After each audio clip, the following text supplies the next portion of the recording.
Hello mga ka-heroes, I'm frying chicken wings at gagawin kong itong Chinese adobo style. So, ang ating kakailanganin natin dito ay may nag-fry na tayo ng potato at mushroom. So, ito yung pinag-marinate ko ng chicken. So, sasama natin yan sa sauce.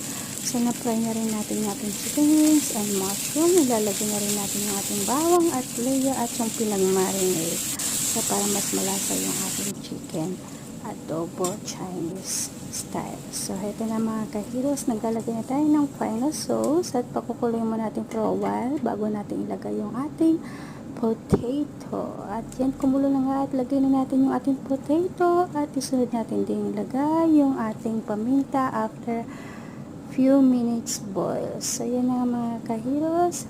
Time to put the paminta. And this is it. So, if you like it mga ka-heroes, ang ating simple Chinese adobo with mushroom. Hope you like it.